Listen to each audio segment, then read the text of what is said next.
Galera, boa tarde, meu nome é César, professor de Química aqui do Essência, e hoje a gente vai ter a nossa 10ª aula, beleza? Vamos falar sobre titulação e propriedades coligativas hoje. Como vocês podem perceber, eu me antecipei um pouquinho e já deixei os nossos slides espelhados para melhor atendê-los. Outra curiosidade, galera, hoje eu vou dar uma aula bem superficial, vou passar todos os conceitos, mas vou passar de uma forma bem simplificada, porque se você quiser se aprofundar no conteúdo, você tem que entrar na plataforma do Descomplica e dar uma olhada nos materiais extras que ele tem sobre isso. É bom sempre complementar o conteúdo. Então, eles vão ter mais vídeos falando sobre titulação e propriedades coligativas, vão ter mais materiais de leitura, inclusive vai ter alguns exercícios extra, além da nossa apostila. Então, tentem fazer, por favor. Nunca é demais, galera. Conhecimento sempre é bom. Bom, dito isso, vamos lá. Titulação, galera. Primeira técnica de hoje. Titulação é uma técnica utilizada dentro da química que ela serve para a gente descobrir a concentração de algumas soluções desconhecidas, ok? É muito comum que a gente veja, né, sobre essa titulação no ensino médio, e sempre que ela aparece no ensino médio, ela sempre está relacionada com ácido e base. Na vida real, nem sempre é assim, nem sempre é só ácido e base. Mas, na maioria dos vestibulares, como a gente estudou assim no colegial, é cobrado dessa forma. Por quê, galera? A titulação, ela precisa que a gente tenha um conceito bom sobre tipos de ligações químicas, né, tipos de reações químicas, perdão, falei errado, e também de estequiometria, porque eu preciso fazer alguns cálculos, né, na hora de realizar uma titulação. Então, depois que a gente teve essas duas aulinhas, né, que foi a aula 8 e a aula 9, se eu não me engano, agora a gente pode aprofundar melhor a titulação. Então, titulação consiste, né, como eu falei para vocês, nessa técnica de descobrir a concentração de alguma solução. Bom, sempre que estamos falando de titulação, né, sempre que vemos alguma imagem relacionada com isso, é normal que a gente veja duas vidrarias, igual estou mostrando aqui no slide algumas vezes. A vidraria de cima, que parece uma régua, né, uma torneira embaixo, é chamada de bureta. Dentro dela é colocado uma solução de concentração conhecida, que a gente sabe qual é que a gente fez. E na parte de baixo, que é chamado de Erlenmeyer, pode aparecer com um formato um pouco diferente desse vidro, pode aparecer um balão de fundo chato, pode aparecer de vez em quando um becker, se for uma titulação mais informal, mas a vidraria daqui de baixo carrega a minha solução cujo eu quero descobrir a concentração, ok? Por que normalmente é feito com ácido e base? A gente sabe que se a gente misturar um ácido e uma base, a gente vai ter uma reação de neutralização. Então, obrigatoriamente, eu vou formar um sal, né, mais água, ok? Por isso, a gente parte do princípio que, se eu quero descobrir a concentração de um ácido, eu preciso usar uma base conhecida para fazer essa descoberta. E se eu quero descobrir a concentração de uma base, eu preciso usar o seu oposto, né, que é um ácido conhecido. Então, imagine um exemplo fictício. Queremos descobrir a concentração de um ácido. Para fazer isso, o que a gente põe na parte de cima, na bureta? Uma base cuja concentração eu conheço. E o meu ácido desconhecido vai no Erlenmeyer, ok? Junto com esse ácido desconhecido, eu vou pingar algumas gotinhas de uma coisa que eu chamo de indicador ácido-base. Ele basicamente funciona como como eu posso dizer? Como um sensor que me indica quando a solução acabou. Como assim, professor? Geralmente esses indicadores têm a capacidade de mudar a cor da solução de acordo com o pH da minha solução. Se minha solução está ácida, quer dizer que o pH dela está abaixo de 7, ok? Conforme eu vou colocando base dentro, eu vou neutralizando aquela acidez, eu vou tornando aquela solução cada vez mais neutra. Quando o meu pH chegar a 7, que a solução estiver neutra, o meu indicador vai mudar de cor. Imagina que minha substância é transparente, e daí do nada ela vai ficar rosa, ok? Isso me indica que a solução foi completamente feita, que a quantidade de H+ está empatada com a quantidade de OH-. Então, minha titulação foi executada com sucesso, ok? Aí, sabendo, né, que a gente igualou essas duas concentrações, a gente pode optar em aplicar na nossa fórmula. C1 vezes V1 é igual a C2 vezes V2. No caso, o C1 é a concentração da minha solução padrão, que vai na bureta, e o meu V1 é a quantidade de volume que eu utilizei para neutralizar aquela solução. Imagina que a minha bureta é graduada de 1 até o 100. Então, se eu usei 50 ml, ela vai descer até o tracinho do 50. Então, eu vou saber, né, que o volume que eu gastar dessa solução padrão é o volume que eu tenho que colocar dentro dessa fórmula. Okay? Isso vai ser igual à concentração da minha segunda solução, que até agora é desconhecida, por isso que eu vou chamar de X, vezes o segundo volume, que é o volume que eu tinha inicialmente daquela solução que estou querendo descobrir a concentração. Depois que eu conseguir realizar essas contas, eu vou descobrir o valor da concentração do meu ácido, que até então era desconhecido, ok? Então, só para lembrar, a titulação ela basicamente consiste nessa descoberta. Eu ver quanto de volume da minha solução conhecida caiu para neutralizar a solução de concentração desconhecida que eu tinha, ok? É muito comum a gente ver essa imagem. E sempre que a gente faz uma titulação, a pessoa tem que ficar segurando o Erlenmeyer embaixo e chacoalhando ele, para que a gente tenha uma homogeneização das duas soluções quando elas se misturarem, para que a gente consiga ter mesmo a neutralização do H+, ou H-. Tudo bem? Isso é a titulação, galera. E muitas vezes nos vestibulares, o que pode ser pedido em cima desse tema para vocês é para vocês descobrirem, né, a concentração da solução misteriosa em função ao volume da solução conhecida que a gente gastou, ok? Bom, dito isso, né, vamos para a nossa segunda partezinha da aula de hoje. Segundo tema é sobre as propriedades coligativas. Antes de eu falar das propriedades coligativas em si, vamos dar uma definiçãozinha de pressão máxima de vapor, que também é outro termo que vocês já ouviram, mas talvez vocês não se lembrem mais. E essa pressão máxima de vapor ela vai ditar o comportamento de todas as interações coligativas, galera. Bom, pela definição, pressão máxima de vapor ela é a pressão exercida por um vapor quando está em equilíbrio termodinâmico com o líquido que lhe deu origem, ou seja, a quantidade de líquido na solução que evapora é a mesma que se condensa. O vapor, a pressão do vapor é a medida da tendência de evaporação de um líquido. Beleza, vamos pensar agora um exemplo um pouquinho menos técnico. Vamos imaginar um pote fechado, um tupperware fechado, ou uma panela fechada, como preferir, e a gente tenha água e na parte de cima ar, ok?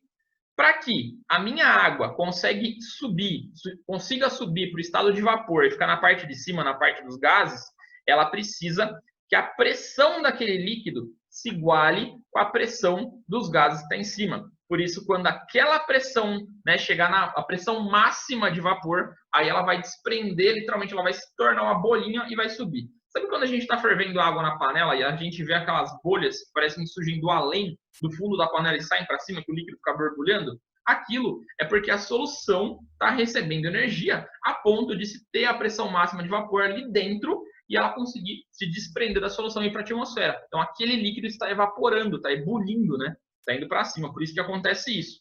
Então, num recipiente fechado, né, conforme uma moléculazinha de água vira vapor, uma das moléculas de água que está em vapor tem que voltar para a solução líquida. Elas ficam literalmente fazendo aquele ciclo característico da água. Então, isso é pressão de vapor, galera. Quando a pressão do líquido se iguala com a pressão atmosférica, aquele líquido ebule, né, vira vapor, troca de estado físico, ok? Em contrapartida, algum, né, líquido que esteja na atmosfera, por outro lado, vai perder energia, ele vai voltar para o estado físico anterior. Então, a gente tem sempre esse ciclo. Eu coloquei aqui para vocês também, nesse slide, uma imagenzinha com 3 substâncias, né, e como é que funciona a pressão máxima de vapor delas.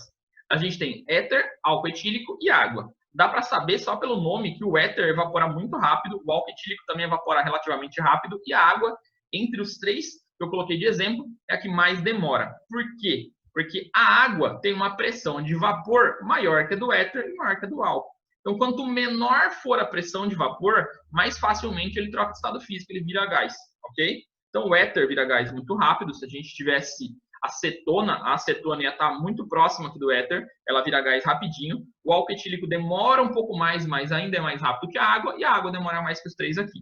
Se a gente tivesse, por exemplo, óleo, o óleo ele ia ser muito depois da água, porque é muito difícil para a gente fazer ele trocar de estado físico. Beleza? Então, enfim.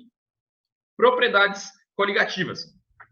Definição. Antes da gente entrar nos 3 tipos, né?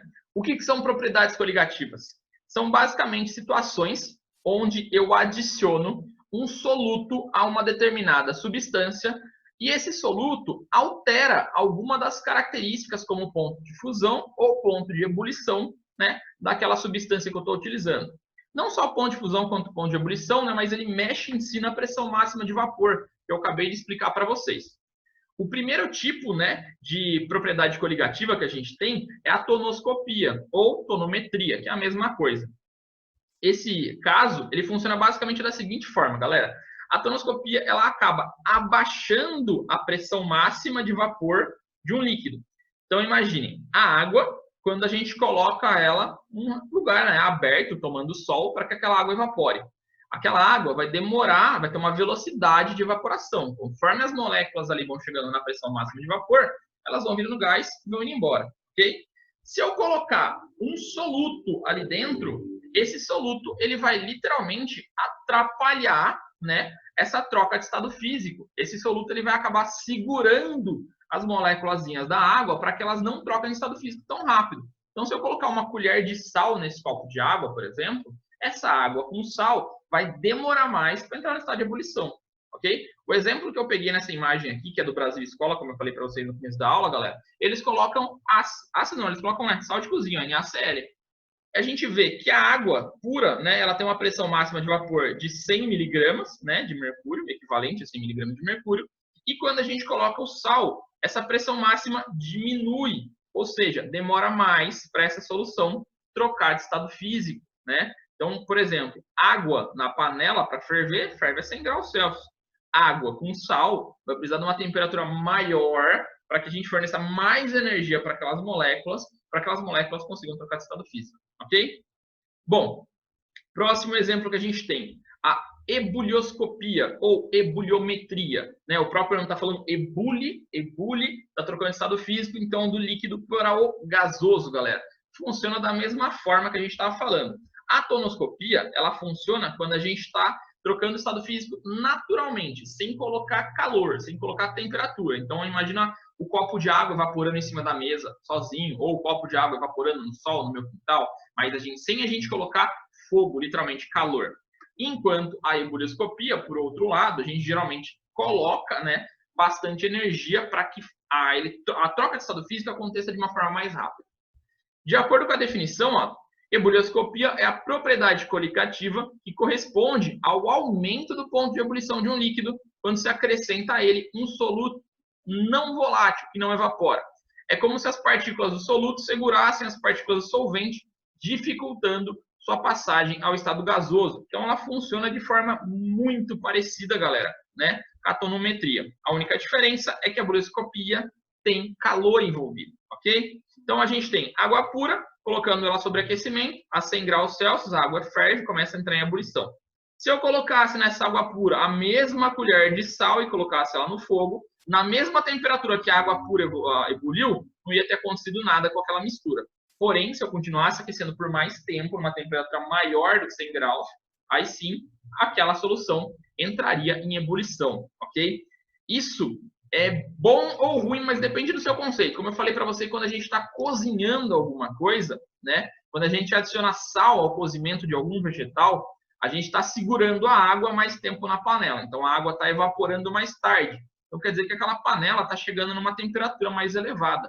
Então, talvez isso seja bom no cozimento do seu vegetal. Afinal de contas, ele vai ficar o mesmo tempo na panela, só que com sal. Ele vai fazer com que a panela chegue a uma temperatura mais alta do que a água sem sal, ok? Bom, próximo tipo de interação é a nossa crioscopia ou criometria. Todas elas têm esse nome duplo, galera. Por definição, o abaixamento crioscópico é a propriedade coligativa que indica a diminuição do ponto de congelamento de um líquido, ou seja, diminuição do ponto de fusão, provocado pela adição de um soluto não volátil que diminui a pressão de vapor do líquido. Consequentemente, a temperatura de ebulição desse líquido aumenta e a difusão diminui. Um exemplo que eu coloquei aqui para a gente entender a crioscopia é o seguinte, galera.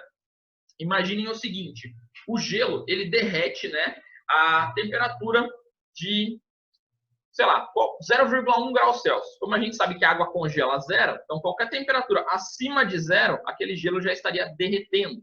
Então imagina que a gente está fazendo um churrascão e quer colocar aquela boa e velha latinha para gelar mais rápido, latinha de refrigerante, hein, pelo amor de Deus. Colocamos a latinha de refrigerante para gelar mais rápido, o que acontece, galera? O gelo em si só, para ele passar energia, ou melhor, para ele tirar a energia do meu refrigerante, para ele deixar o refrigerante mais gelado, ele precisa derreter. E esse derretimento acontece lentamente. Conforme ele vai derretendo lentamente, ele vai puxando energia, né, calor da sua lata para que ele consiga derreter. Então, a sua lata vai ficando mais gelada. Aí, se a gente chegar lá e alterar uma propriedade coligativa jogando sal em cima daquele gelo, o que vai acontecer? O ponto, né, de fusão ele vai diminuir. Então, o ponto de fusão que era 0, vamos supor que vá para um -10. Isso vai fazer com que o gelo derreta, gente, muito mais rápido. Para o gelo derreter muito mais rápido, ele vai ter que puxar energia, puxar calor da sua latinha muito mais rápido. Ou seja, a sua bebida vai gelar com uma velocidade incrivelmente maior. Porém, o seu gelo também vai derreter muito mais facilmente. É como se a gente tivesse acionado um botãozinho turbo lá, com que as bebidas fiquem geladas mais rápido, porém, o gelo que está lá vai derreter também muito mais rápido, ok? Nos Estados Unidos, né, em outros países que nevam, eles costumam ter essa ideia, essa propriedade coligativa muito firme na cabeça, porque toda vez que neva, eles jogam sal em algumas partes da casa, né, para que não congele, por exemplo, na entrada da casa, na frente da garagem, para o carro sair. Esse sal, galera, ele vai ter esse comportamento, mesmo estando muito frio, ele vai fazer com que o gelo derreta, ou seja, a neve derreta e saia daquela região. Então, aquela região vai ficar mais limpa, ok? Por isso que é muito normal esses caras que são catadores de gelo, né, ou limpadores de gelo, jogarem sal em cima da neve, para que a neve derreta mais rápido, né, para que o ponto de fusão da neve abaixe muito mais rápido, ok? Meu celular insiste em falar comigo enquanto eu estou dando uma aula, quase uma assombração, galera. Aí eu já estou desligando ele para ele não assombrar a gente. Bom, última propriedade coligativa é a osmose, né? Aparentemente não tem muito a ver com química, tem mais a ver com biologia, mas é importante a gente saber. A osmose, galera, também é uma propriedade coligativa. Afinal de contas, ela é alterada pela quantidade de soluto que a gente tem numa determinada substância, né? Então, a osmose, o que ela é? Pela definição biológica, vamos dizer assim, é uma capacidade onde dois corpos, né, eles acabam tendo um corpo de maior concentração e um corpo de menor concentração, cujo corpo de maior concentração rouba água, puxa água do corpo de menor concentração. Ou seja, galera, imagina a situação aqui na nossa foto maravilhinda que eu coloquei aqui, você dentro de uma piscina. Quem que tem maior concentração de soluto? Você ou a piscina? A menos que alguém fique jogando sal na piscina, eu acho que quem tem maior concentração de soluto é você. Por isso, enquanto você está dentro da água, você está puxando, né, água para dentro do seu corpo por osmose. Por isso você vai ficando inchado e enrugado, porque você está pegando água daquele meio, galera. Isso é osmose. Eu só consigo fazer essa transferência de água porque o meu corpo tem uma concentração maior, ok? Então imagina o seguinte, uma solução, água pura. Coloquei um alfacezinho dentro da água pura. O meu alface está mais concentrado que a água, ele vai puxar água para ele. Em contrapartida, o alface vai ficar bonitão, hidratado, lindo e maravilhoso e preservado. Aí eu falo o quê? Vamos temperar esse alface, vamos fazer uma saladona com esse alface. Taca o sal naquela água, taca o vinagre. O que acontece com as concentrações de íon dentro daquela solução? Vão lá para cima. Vai ter o íon H+ do vinagre, vai ter Na+ do sal, vai ter Cl- do sal também, enfim. A concentração daquela solução vai se tornar muito maior do que a do próprio alface. Quem que vai começar a perder água para aquela solução? O alface. Por isso que a folha do alface começa a murchar, entendeu? Vai ficar com aquele aspecto acabado, né? Porque ela está perdendo água para o ambiente. Beleza, galera? Bom, essas foram as 4, né, propriedades coligativas.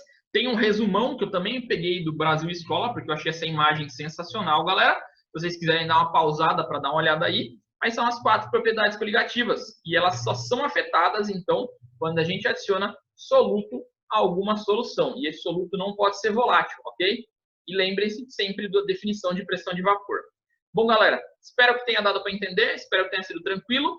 Até uma próxima aula. Não esqueçam de ver o material extra, né, do Descomplica, porque vai ser muito útil para nós. E é isso. Até semana que vem, galera. Tchau.